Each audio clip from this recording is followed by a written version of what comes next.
And for today's episode, I'm here in Antipolo. And we have another special guest. Actually, this special guest is someone who is close to my heart as well because she is the beautiful sister of my best friend, Clark. Clarky the Perky. JCD Animal Planet! What's up? Hey guys! I am Coach Clark. Okay, so what do we have today? We celebrate 7th birthday of Ethan. So what you're waiting for? Can you give me a clap? Can I hear hello? And I'll shoot get high. Is that okay? Alright, ganyan. So, modulated voice lang tayo dahil may mga kapitbahay na natutulog. So quiet. Today marks the first year death anniversary of my best friend, host Clark. So we have here no other than Dorothea Bourbon. How are you, Thea? Hi guys! So, actually, we're okay now. Tulad ng nabanggit ko din sa'yo kanina personally, parang okay naman kami, like, kunyari, magbabanding. Kaya nga, most importantly, parang lagi kaming may kasama, ganun. Kasi, kunyari, syempre, may instances pa rin na may moments na, like, magiging sad, syempre, pag mag-isa. Pero, yun nga, kaya kailangan lagi kami may kasama kasi, parang we needed someone to talk to. Kasi, sometimes, 'di ba, parang bigla-bigla na lang mapapaisip ka ganun. So, malungkot. Lagi namin iniisip na okay, mag-bounce back and then gawin yung kung anong need na tapusan within the day or para bukas or so on, 'di ba? Wala ka naman kasing choice then but Oo. to keep going. Yeah. And alam mo din naman na yung kuya mo, mas gusto rin niya na magpatuloy ka. Oo. Diba? Mga moment pa din na talagang ang bigat. Tapos babalik ka dun sa November 7, 2023 when it all happened. So, para sa kaalaman ng mga viewers natin at mga listeners natin, my best friend Clark, who is also known as Host Clark, he died due to depression. Yeah. Clark was my first ever guest sa Johnny Talks nung unang-una ako nag-stream ng episode na merong special guest. So we filmed that episode sa rooftop kung saan kami madalas na nag-overnight. So yung rooftop na yon, na-witness nun, narinig nun yung ilan sa mga pangarap na pinag-usapan naming dalawa, na nalulungkot ako kasi ngayon yung mga iba sa mga dreams namin na-achieve ko na. Pero kapag nagre-reflect ako, talagang minsan masasabi ko na lang na ako na lang mag-isa. Kamusta yung relasyon mo sa kuya mo? Ang kasi namin ni kuya niyan palagi, syempre, pag magkakapatid, naman yan, babae, lalaki. So, tendency niyan mag-aaway palagi. Pero hindi naman kami yung like away na parang, alam mo yun, nagsasakitan na. Syempre, parang frankly, ganun. Nag-aaway lang kasi wala, gusto niya lang manginis sa akin, ganun. Kasi ganun naman talaga ang band pag kunyari, lalaki and babae na magkapatid. And, ayun, normal naman yun sa amin. And then, so parang may mga times na nag-open up na siya sa akin, yung nag-start na siya mag-work. Ayun, nag-open up na siya na, uy, ganito, ganyan, ganyan, ganyan. And then, yung mga struggles niyan, yun, nakakwento niya sa akin, ganun, ganun. Tapos, ayun nga, yung time na humiwalay siya sa amin, syempre, parang, yung connection namin nun, parang, Naglaylo. naglaylo. Ayun, naglaylo siya. Ba yan, coach? Wala pang kalahati itong video. Si Clark, ang pagkakakilala ko sa kanya, or sa friendship namin dalawa, kapag talagang may mga moment na na-trigger siya, or talagang wala, talagang blackout talaga. Hindi siya makikipag-usap, hindi siya magre-reply, hindi siya magre-reach out. So, syempre, mag-aalala ka. Diba?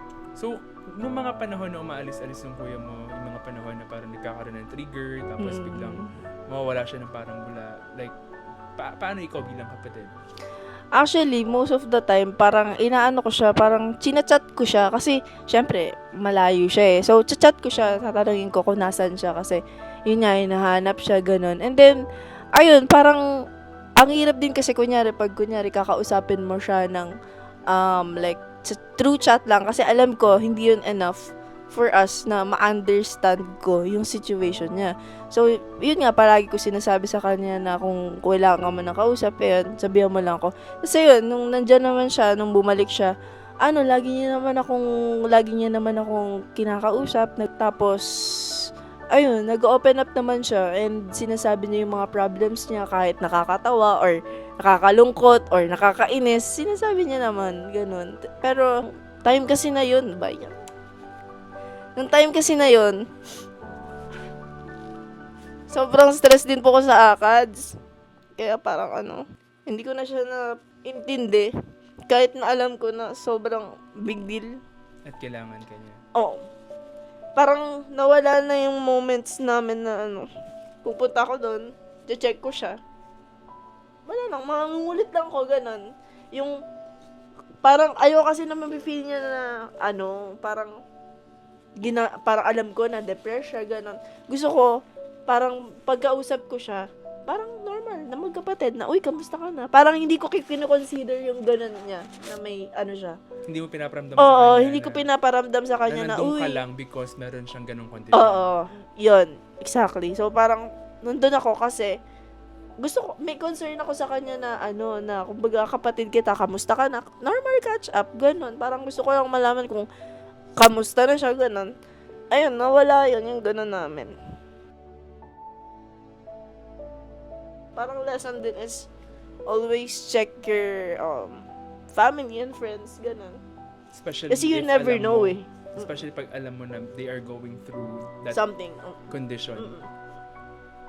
Kasi nga, di ba, nung, akala kasi din, yung sa depression, pag kunyari, kinausap mo na siya, okay na, and then, nakikita mo na siya, na nakakangiti na, so, isipin mo, kasi hindi pa ganun ka-deep yung understanding ko about depression eh. So, ang iisipin ko nun, okay na, kasi nakakangiti na eh, bumabalik na, tas, yun na yung time na hindi na siya nag-open up, so sabi ko, siguro okay na, kasi, wala na eh. Wala na siyang sinasabi. So, baka okay na nga. Tapos, hindi niya kasi pinapakita sa amin yung, like, struggles niya na, na, yung nag-rant na siya na, nasa-stress na ako, ganyan. Hindi na niya kasi pinapakita yung ganun. So, ayun, parang siguro, factor din siya nung bakit hindi na ako sa kanya. Akala ko, okay siya, ganun.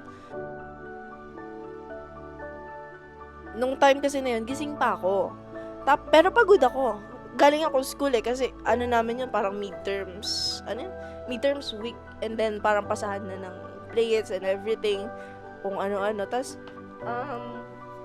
noong time na yun, pagod na pagod ako, emotionally and physically. So, pag uwi ko, expect ko, tulog ako.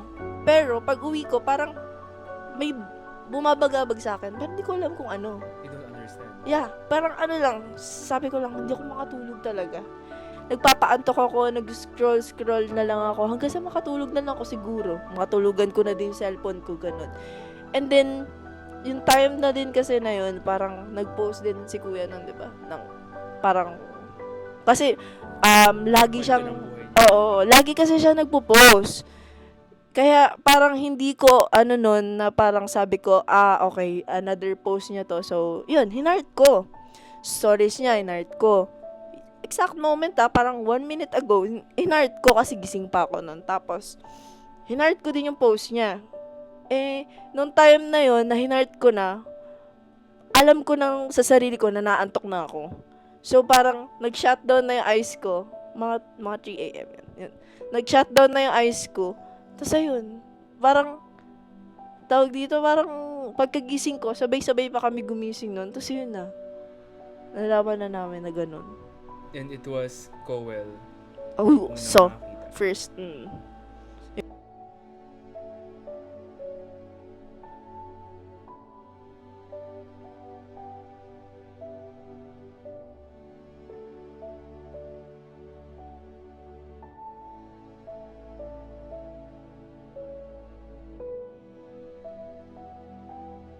Nagigilty ako kasi noong time na parang alam mo yun, parang di mo alam talaga yung bumabagabag sa'yo. Ganun. Ganun po talaga. Hindi ka talaga pinapatulog. Pero ngayon, syempre 1 year na mula nung nangyari yun, Mm-mm. Kamusta yung ano, yung effect niya sa iyo? Noong dati kasi, parang syempre, marami pa kami pinapasa nun. So, parang madalas pa ako nagpupuyat nun. Nagpapasama talaga kay mama. Kahit pagod yun, talagang gigising talaga siya. Pero, ngayon, parang minsan, parang nakakaya ko na, yun yung tamang term. Nakakaya ko ng maggawa, mag-isa. Pero, may kasama pa din ako, pero okay lang tulog. Kasi, required kasi sa akin dati na parang kailangan, pag magpupuyat ako, kailangan gising ka din. Chikahin mo ko, yun. Ngayon, okay na, kahit matulog siya. Tapos, ang ginagawa ko, magpapatugtog ako ng sounds na malakas. Ayoko ng tahimik. Kasi pag, yun nga, diba, tahimik, parang, ko pa rin, nagre-reminisce pa rin sa akin yung ganung pangyayari. Ganun. Sabi ko nga kay Lord, sana binigyan mo pa ako ng mas malakas na kutob na, may something na pala na mangyayari, ganun. Para, kumbaga at least, na na-warningan yung ganung pangyayari, diba? Parang, syempre, kung bibigyan ako ng time na yun, bubanding na lang kami. Kasi, kung alam ko na yun yung last very moment namin, diba? Bakit? Sulitin na. Was there a time na tinanong mo si Lord kung ba't nyo kailangan maranasan yun? Kasi ang dami namang tao sa mundo eh.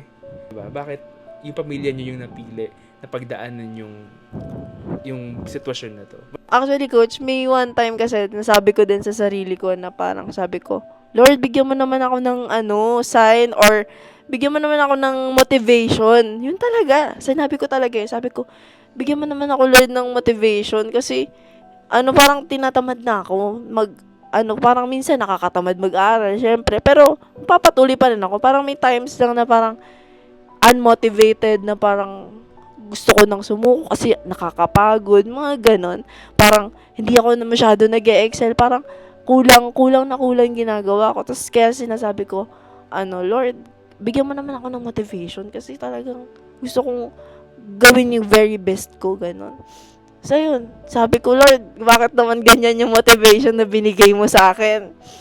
Parang, hindi naman ata motivation yung binigay mo na yung ganyan. Parang, tawag dito, parang sabi ko, parang, lalo kong baka hindi yan. Kaya, actually, ngayon, nag-story ako na yung picture namin na parang may rainbow sa likod namin. Yun yung gusto kong pic talaga namin. Kasi, yung time na yun, tinanong ko din si Kuya, tapos si Lord. Sabi ko, Kuya, ka naman sa amin, no, kung okay ka lang dyan, kung nakarating ka na sa langit. Kasi, syempre, gusto namin magkaroon ng assurance. Kasi kung hindi niya binigay yun, hindi kami magpapatuloy. Hindi ako kasi, syempre, babae. Kumbaga, nung time na yun, mahihina pa sila. Kailangan nila ng someone na mag-cheer up. Si mama, hindi niya pa kaya, syempre, emotionally. Si Coel, bata pa yun eh. Si Papa naman, syempre, alam ko, marami na siyang pasanin. So, parang, kailangan kong mag-step up that time. Pero sabi ko kay Kuya, bakit mo naman ako iniwan ng ganito? Yung hindi pa ako masyadong ready. Parang, noong time na yun, doon parang sa akin nag-sink in na, ay, ate na pala ako. Ganon. Parang, nasa akin na yung minapasan niya dati. Mga ganon. Tapos, tawag dito, parang yun nga, sabi ko sa kanya, kung hindi siya naglagay ng rainbow, after nung nilibing siya talaga, nilibing siya, hindi ko na talaga alam kung paano i-motivate yung family ko. Kasi, feel ko ako lang din yung makakapag sa kanila. Kasi ngayon, ako yung nag-aano sa kanila parang nagsasama-sama sa kanila para hindi kami sobrang ma-down, ma-sad, ganun. So, parang inas ko talaga si Kuya. Sabi ko, Kuya, baka naman bigyan mo kami ng kasi kung nandyan ka na ba sa langit, ganun. Para at least alam namin na okay ka na. And I believe hindi lang isang rainbow. Hindi lang isang rainbow. Pero sa picture, actually, isang rainbow nakita. Pero sa real life, marami nakita nun. nandun lahat sa libingan. Parang double rainbow. Grabe, sabi ko, hindi pa umuulan nun ah. Di ba dapat like umambon muna tapos nagka-rainbow? Hindi pa. Bigla lang siya lumabas. Like talagang literal na after tabunan ng lupa. Bigla lang talaga kasi sobrang naiiyak ko noon kasi sabi ko, kuya, bakit naman? Talagang iyak ko, hindi lang yung parang ganyan lang. Iyak ko talagang todo talaga. Yung parang ngawa na talaga, gano'n, like ugly crying talaga.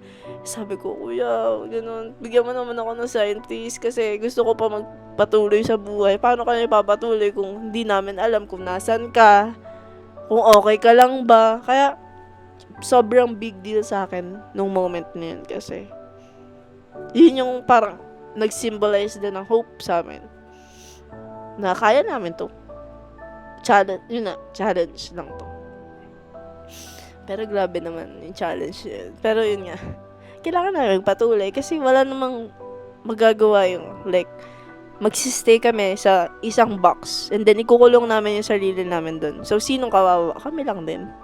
So, ayun, nagpatulong na lang din ako kay kuya na sabi ko, tulungan mo kami kasi parang hindi ko alam kung paano magpapatuloy that time kung hindi niya ginawa yun.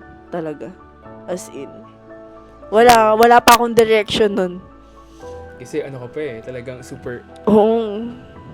shock ka pa. Hindi mo alam paano na pagtapos na ito, paano na bukas, anong gagawin ko, paano na kami, what's gonna happen, di ba?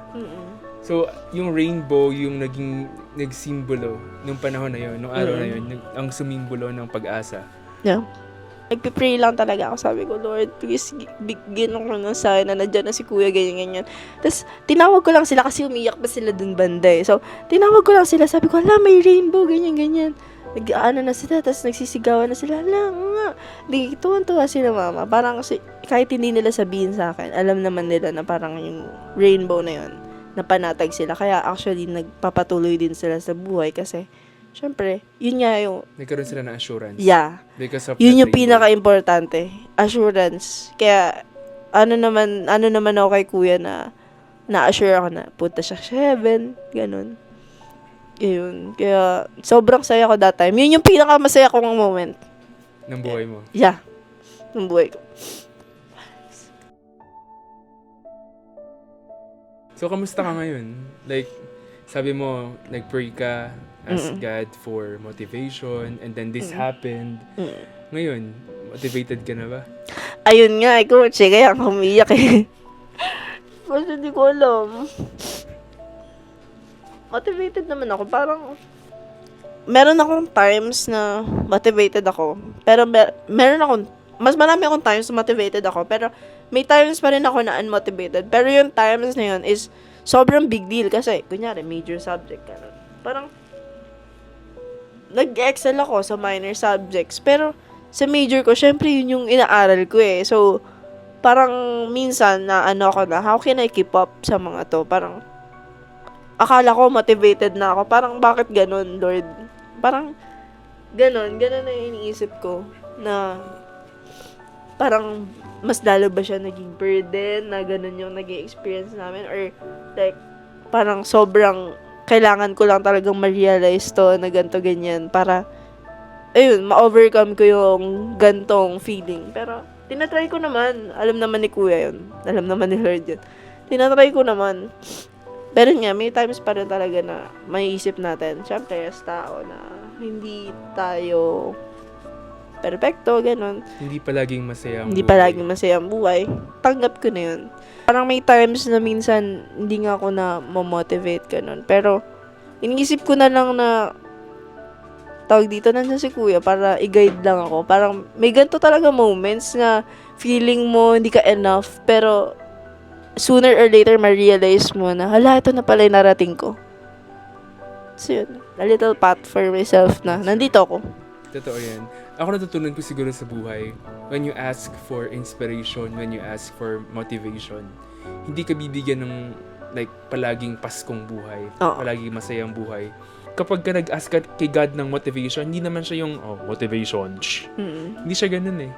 Sometimes, yung proseso, di ba? You have to trust the process. 'Di ba? I know it's painful. Mahirap mag-aral, mahirap maging ate ka na ngayon. 'Di ba? Mahirap ikaw magdadala ng family. Pero alam kong may matututunan ka sa araw-araw ng buhay mo. Yeah. Actually, before pa before pa mawala si Kuya, parang nag-start na ako noon na parang nare-realize ko na yung mga, ang tawag dito? Nare-realize ko na yung mga buhay-buhay, ganun. Then, nag-ano lang ako kasi parang, bakit, late ko na siya parang sobrang nailabas. Yung mga ganun. Kasi, nag-start pala ako noon eh. So, parang sabi ko, ba't late ko na siya nailabas? Bakit hindi pa before noon?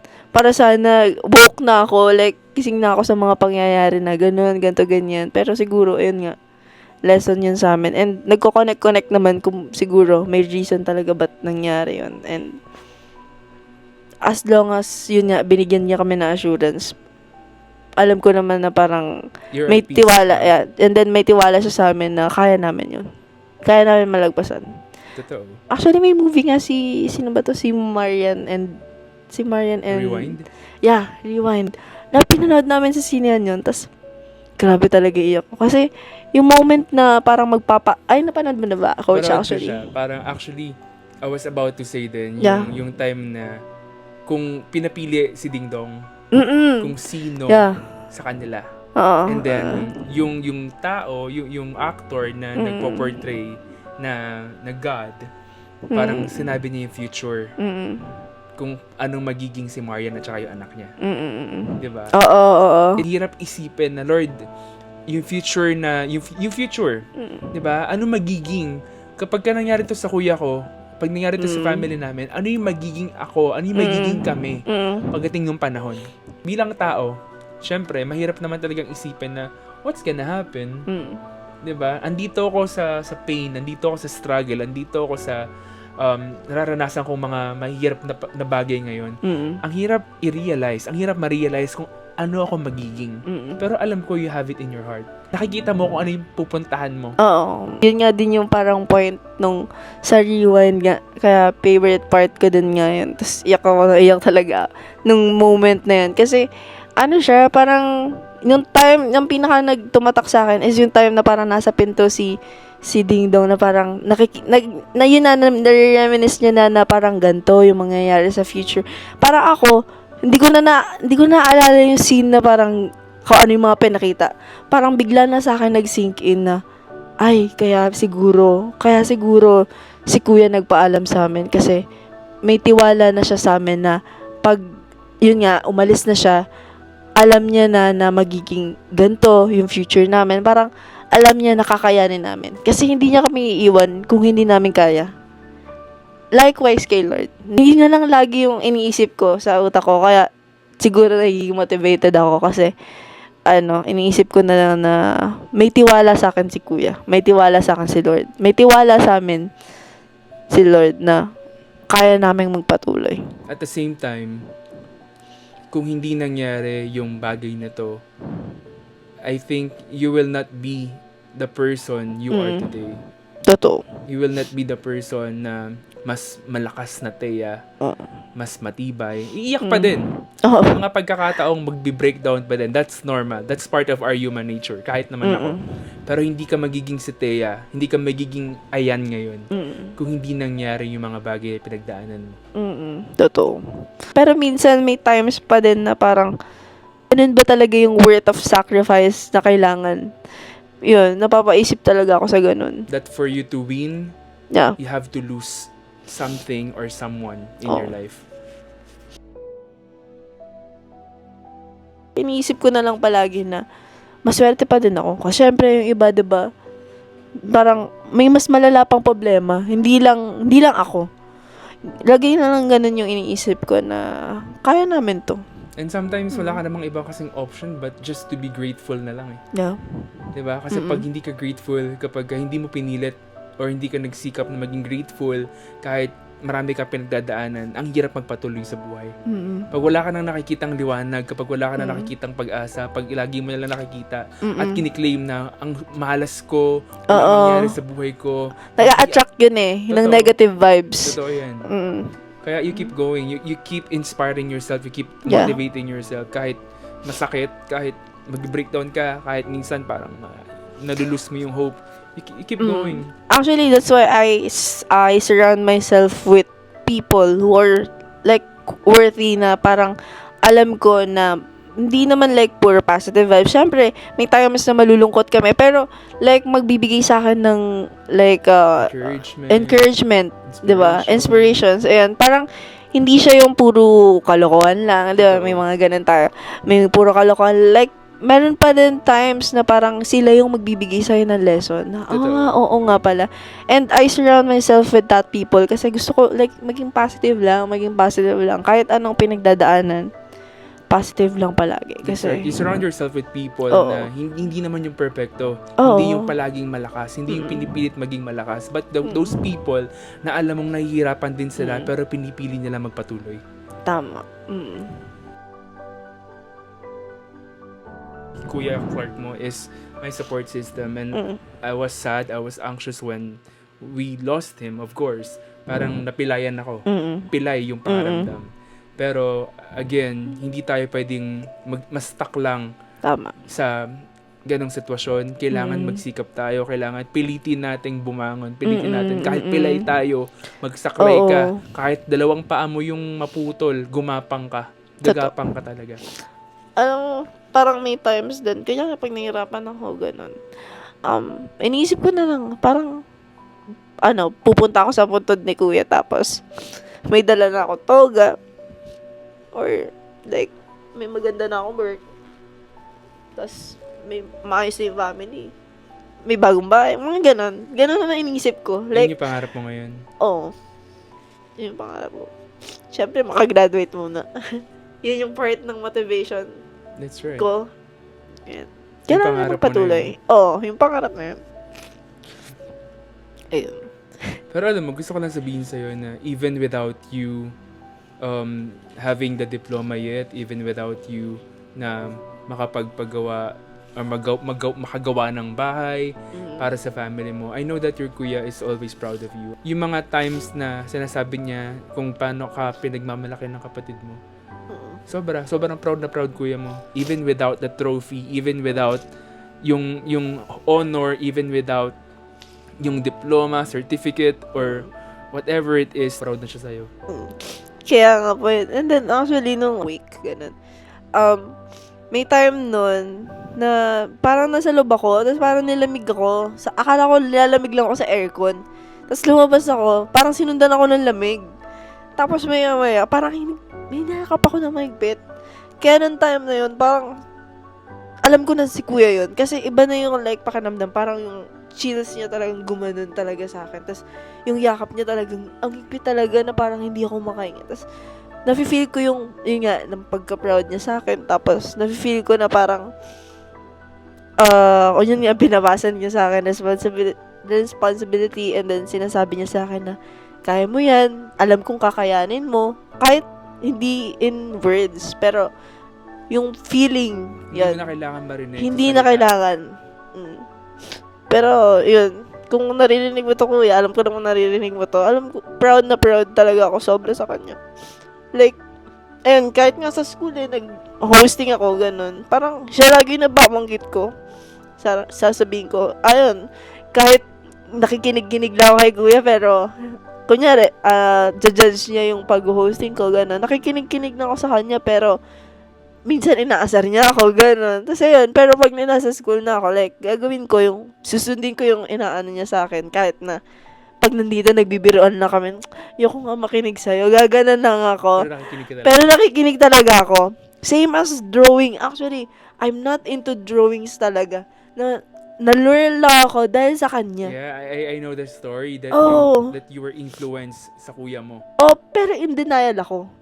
Like, ang tagal kong in denial yun, na parang, nung senior high ko lang yun, na kung kailan doon ako kung tinatanong na ako, ano bang gusto mo na course sa college, tsaka ko lang sinabi bigla yun. Like, walang pasakali or iba pa. Hindi, kasi galing ako ABM, so expected accountancy yung kukunin ko. Pero sinabi ko bigla, architecture.